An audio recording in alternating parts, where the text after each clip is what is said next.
Here it says give a proper fraction, and we are given in the first part whose numerator is 5 and denominator is 7.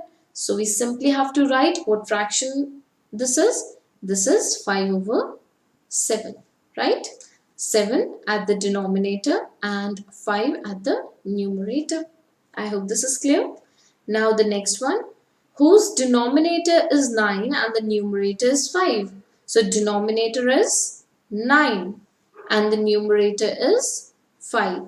I hope this makes sense. Moving ahead, give a proper fraction whose numerator and denominator add up to 10. How many fractions of this kind can you make? So this is little tricky question but very simple. Notice we need to make a proper fraction. This is point 1. We need to make a proper fraction. That means the numerator needs to be smaller compared to the denominator. Keeping in mind that numerator and denominator, when we are adding them together, it should be equal to 10. Okay. So first of all, I'm starting from 1. If 1 is sitting on the numerator, I want a denominator such that if I add 1 to it, it will give me answer 10. So 1 over 9, because 9 plus 1 is 10. Let's move to the next one. 2. 2 over 8. This will give me the answer 10. Then 3. 3 over 7. Then 4 over 6. 5 over 5. Do you think this is a proper fraction? Yes, this is also a proper fraction. You can write 5 over 5 because this is basically 1. Okay, so now the next one is 6 over 5. Do you think this is correct? Can I write, sorry, it's not 6 over 5, it is 6 over 4 because we need to make sure that they add up to 10. So 6 over 4, what about this one? This is not a proper fraction. Even though if we add 6 and 4, the answer is 10. But here clearly what we see that the numerator is bigger than the denominator. So this is not correct. And also if we want, we can write down 0 over 10. Okay. So this is basically 0 and this is basically a 1. Okay. However, because we are just writing the fractions, to be more appropriate, we can just write down these 4 ones. Only these 4 that you see here, only these 4 are good to go for as your answer. Okay. Now let us discuss the next one. Let's see what does it say. It says we need to write a proper fraction whose denominator is 4 more than the numerator, and we need to give 5 examples for it. Okay. So let's start. Say I'm starting from 1. Okay. So let's start from 1. 1 over, I need to write in the denominator number which is 4 more than the numerator. So 4 more than 1 is 5. Then starting from 2. If 2 is sitting on the numerator, the denominator needs to be 4 more. That is 6. If I have 3 on the top, adding 4 to it, it will give me how much? 7. If I have 4 at the numerator, denominator will be 8. If I have got 5 as the numerator, I will have 9 as the denominator. And clearly you can see that in every part you see the denominator, it is numerator plus 4. This is the relation that we have used in order to write the numerator and denominator. Okay, it says give 5, so we have written any 5 of them, and they are asking can you write more? So the answer is we can write infinite many numbers. Okay, so we are going to just stop here because we don't write infinite answers. Now moving ahead, here in this question it says a fraction is given. How will you decide? By looking just at it whether the fraction is less than 1 or equal to 1. What do you think? A fraction that is less than 1 will always be a proper fraction. A proper fraction is always less than 1, right? Or you can say that if we see that the numerator is less than the denominator, then it is less than 1. And how can we know if it's equal to 1? If the numerator is equal to the denominator, then we will have the fraction equal to 1. For example, 10 over 10, 7 over 7, 9 over 9. Any case that you can discuss about, if the numerator and denominator are equal, it is equal to 1. Clear? Now, it says fill up these using these signs of greater than, less than or equal.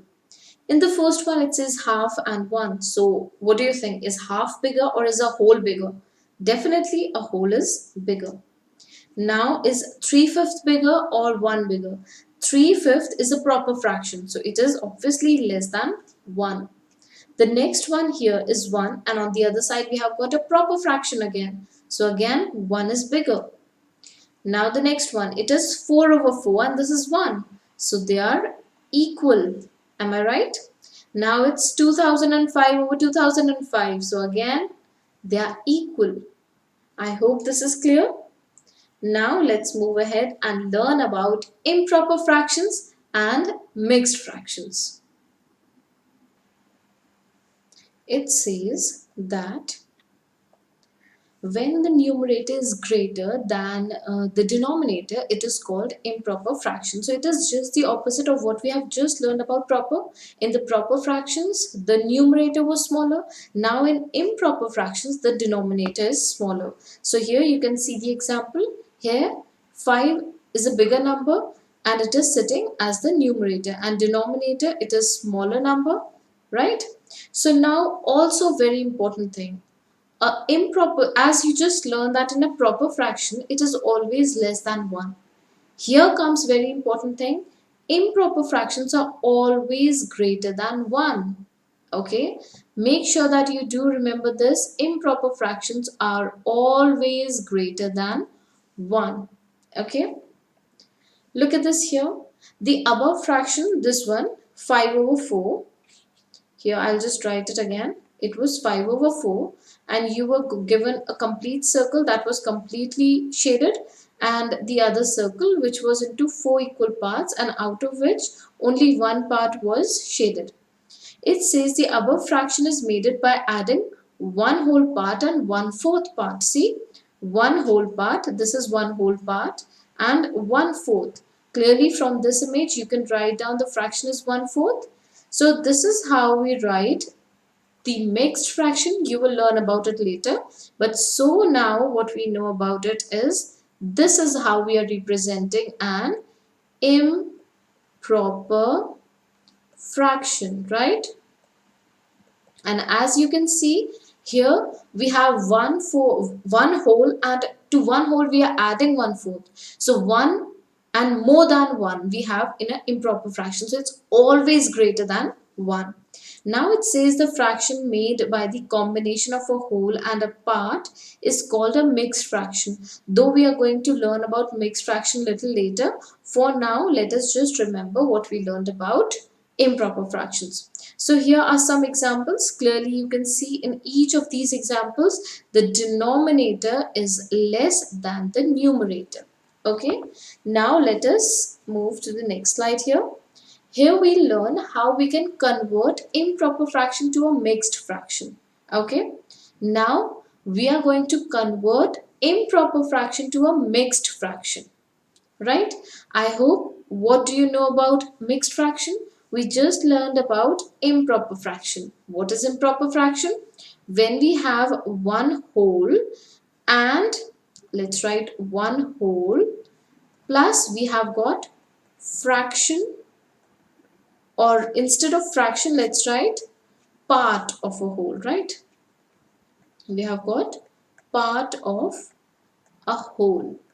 Like when we were working with 5 over 4, this 5 over 4 was one whole and 1 over 4. Is that right?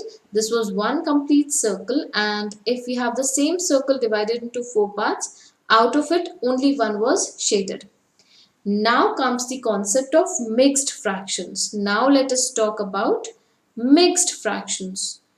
Here we know what a proper fraction is. We know what an improper fraction is. Now what we have as an improper fraction, we can write it in the terms of mixed fraction. Why are we doing this? Look at here carefully. If I write 5 over 4, do you have a clear picture in your head how many whole do you have and how many fractions do you have, like the part of a whole? No. If instead of this, okay, we have discussed, maybe you are having the image in your head. Instead of this, if let's say I'm writing here for you, say 148, and because this is improper, the denominator will be less, okay? So say 148 over 48. Can you imagine this particular number? Can you imagine how many whole do you have and how many fraction parts as a parts do you have of a whole? No, it's hard to imagine. This is what where this mixed fraction is going to help us in. How? It is going to give us a clear picture that what part is a whole and what part is a fraction in our given fraction which is improper. I hope it's making sense. Basically, we can write a given fraction in improper or mixed. Either ways it is correct. But which way we are writing it in, that is what our concern is. Okay. So mixed fraction is in the form of a quotient, remainder and divisor. Now what is a quotient, what is a remainder and what is a divisor? I'm sure you have idea about this. Say here the fraction was 26 over 5. Okay, the fraction was 26 over 5.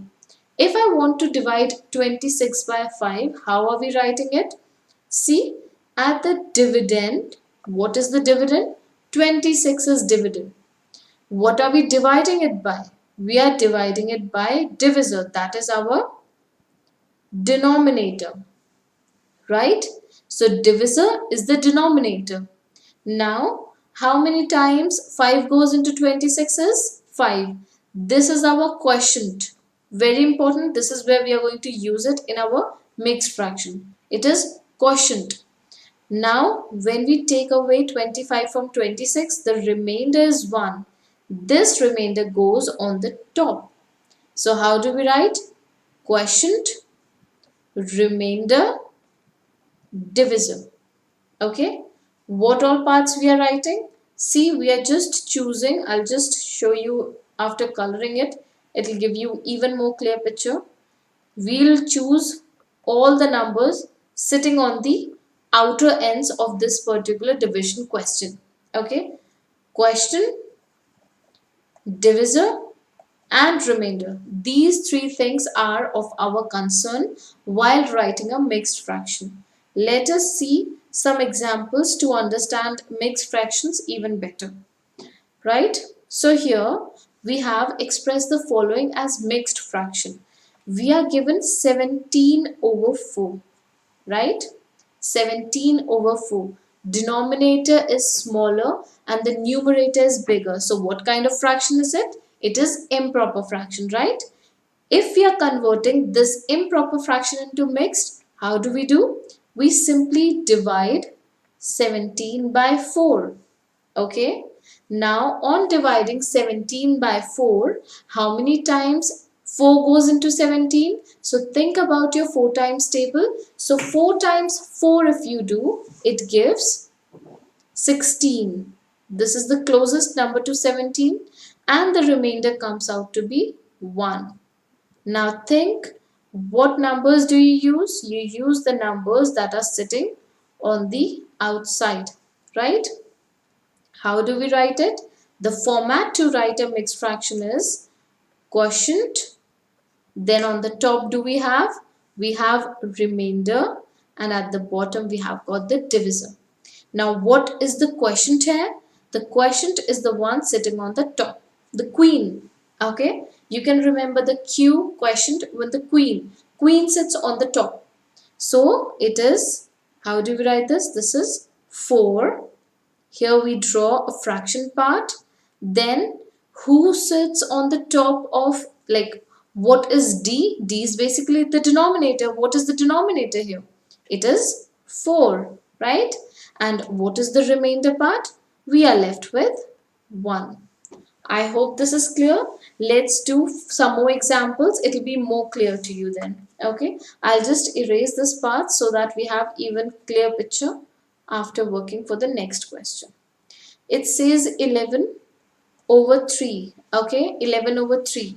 So think about dividing 11 by 3. How many times do you have 3 that goes into 11? It's 3 times 3 and the number is 9. So what is the remainder? It is 2. So again, what do we write at first? Quotient, queen comes first. Who sits on the top? Queen sits on the top. That is our quotient. So 3 comes here. In the fraction, who sits on the top? It's the remainder part, and who sits at the bottom is the denominator. So denominator is the divisor. Divisor, this is our divisor that sits at the bottom. Okay, now let's move ahead to the next one.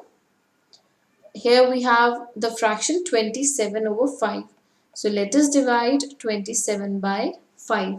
So how many times 5 goes into 27? It goes 5 times, that is 25, and the remainder is 2. So this becomes 5, 2 over 5. Now the next one, it is 7 divided by 3. The fraction, improper fraction, is 7 over 3. So dividing 7 by 3, how many times 3 goes into 7? It goes 2 times, because 3 times 2 is 6. So the remainder is 1. How are we going to write it? So the first number that is going to come is the quotient part. So it is 2. Who sits at the denominator? The divisor itself, the denominator. So it's 3. Who sits on the top? The remainder. So it is 1. I hope this is clear how we have worked all these questions of converting improper fraction to a mixed fraction. Now look at this one. Now let us learn, we know how to convert improper to mixed. Now let us see if we have got a mixed fraction, how we can convert it into improper fraction. Okay. So it says that you multiply your quotient and divisor and you add the remainder, and on the bottom, on the denominator part, you have got the divisor, right? Or they are saying if you have the whole, simply multiply it with the denominator, add the numerator, and at the bottom we have got the denominator. You might think it looks scary, right, to remember it this way. I'm sure when you'll see this particular image here, you're going to get it very simple. What you need to do, simply follow the arrows starting from the bottom. Multiply the denominator with the one sitting at the front and add the number sitting at the top. Just remember two arrows. At the bottom, multiplication sign. At the top, a addition sign. So how we did this? We did 4, this number. I'll just use the highlighter. It will be more visible then. 4 multiplied by 2. See? 4 multiplied by 2. This is the first step. What is the second step? We have to add whatever the answer we get after multiplication of 4 and 2 to the given quotient, that is 3. I'm sorry, not the quotient, to the remainder 3. So, and what do we have at the bottom is 4. What is 4? It is the denominator itself. Now what is 4 times 2? 4 times 2 is 8. 8 plus 3 is 11. So the answer comes out to be 11 over 4. Let's do some questions, only then you will be able to get these questions better. Starting from here, I hope you remember what do? We have 2, 3 over 4. We are doing the A part. Okay. So here we multiply the denominator to the number sitting at front. So there I am putting this cross sign, and whatever the answer comes, we are going to add this 3 to it. Okay, so multiplication and addition going in a cycle. So 4 times 2, make sure you put the multiplication in bracket and then add the 3, and at the denominator we have the denominator itself, so it is 4. So 4 times 2, 8. 8 plus 3 is 11, so it is 11 over 4. I hope this is clear. Now let's just clean up the space, because now I think we can simply write down the answer without even taking this much of space. Let's see how. Let's do this one. Okay, 9 times 7. What is 9 times 7? It is 63. So I'll just put this multiplication sign. Then add the next number that you have. 9 times 7 is 63. If you add 1 to it, what is the answer? Answer is 64. So the answer is 64 over 9. Moving to the next one. What is 7 times by 5? It is 35. 35 added to 3. What is it? It is 38. 38 over 7 is the answer.